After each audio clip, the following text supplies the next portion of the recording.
दोस्तों, एक बार फिर से आपका स्वागत है हमारे चैनल पर। तो चलिए दोस्तों, कहानी को शुरू करते हैं। सुमन रस्तोगी एक मिडिल क्लास फैमिली का लड़का था। वह बहुत ही हैंडसम और अट्रैक्टिव था और साथ ही साथ पढ़ाई में बहुत ही अच्छा था। 12वीं में अच्छा स्कोर पाने की वजह से शहर के टॉप कॉलेज में उसे एडमिशन मिल गया था। उसका दोस्त सुभाष शर्मा, जो कि रिच फैमिली से बिलोंग करता था, उसने भी उसी कॉलेज में एडमिशन लिया था। सुभाष के पापा बहुत बड़े बिजनेसमैन थे। उनके घर में गाड़ियां और नौकर चाकरों की कमी नहीं थी। सुभाष अपनी पर्सनल कार से ही कॉलेज जाता था। लड़कियां खूब इम्प्रेस थी उससे। सुभाष का दिल बहुत ही अच्छा था। वो अपने दोस्त सुमन को भाई मानता था। उसको अपनी कार में ही कॉलेज लाता और घर छोड़कर आता था। वह दोनों घंटों साथ बातें करते थे।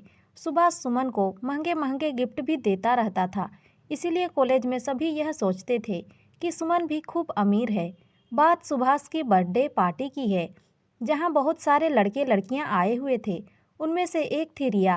रिया को देखते ही सुमन को उससे पहली नज़र में ही प्यार हो गया था। रिया थी ही इतनी सुंदर कि कोई भी उस पर मर मिटे। बड़ी बड़ी गहरी आंखें, सुंदर नयन नक्श, लंबे बाल, किसी अप्सरा से कम नहीं थी वो।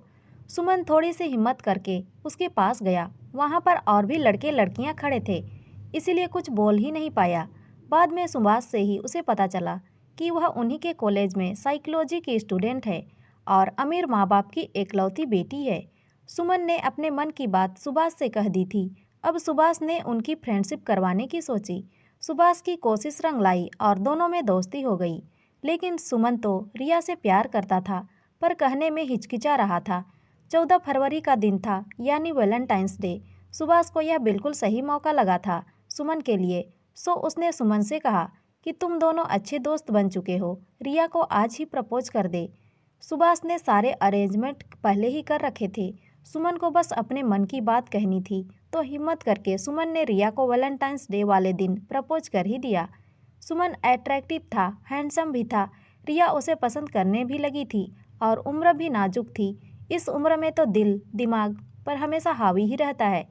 उसने झट से हाँ कर दी। सुमन भी बहुत खुश था रिया को गर्लफ्रेंड के रूप में पाकर। उनकी थोड़ी खूब जचती थी। रिया के लिए वैलेंटाइंस डे जिंदगी का सबसे यादगार दिन बन गया था। रिया को पाना उसकी लाइफ का सबसे बड़ा सपना जो था। कॉलेज का 1 साल कब बीत गया पता ही नहीं चला।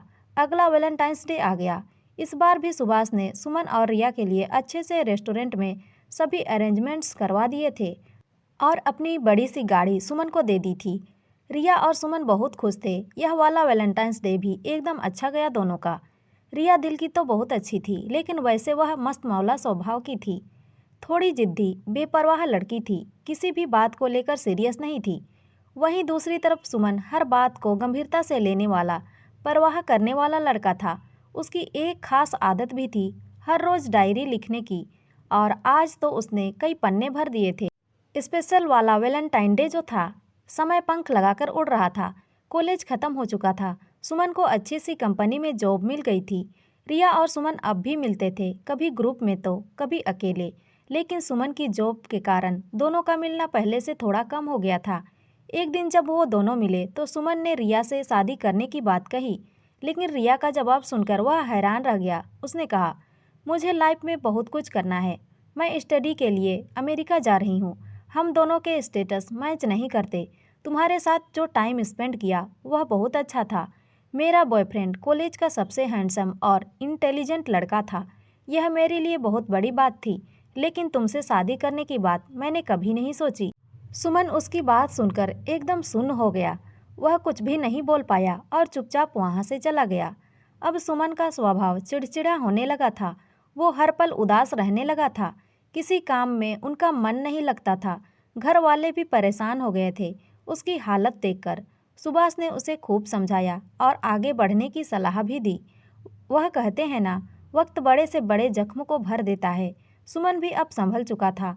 घर वालों ने एक साधारण नए नक्श वाली लड़की, सिंपल और पढ़ी लिखी लड़की से उसकी शादी करवा दी थी। उसका नाम शशि था। उसके सरल स्वभाव ने सबका दिल जीत लिया था।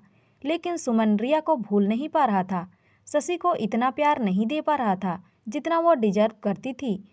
शशि को भी कुछ समझ नहीं आ रहा था, क्योंकि सुमन का स्वभाव तो बहुत अच्छा था, फिर भी उसे कुछ कमी महसूस हो रही थी। फिर एक दिन कमरे की सफाई करते हुए शशि को सुमन की डायरी मिल गई। वह सारा मामला समझ चुकी थी। उसने किसी को कुछ नहीं बताया, बस अपने हिसाब से सब हैंडल करने की सोची। एक हफ्ते बाद वैलेंटाइन डे आने वाला था।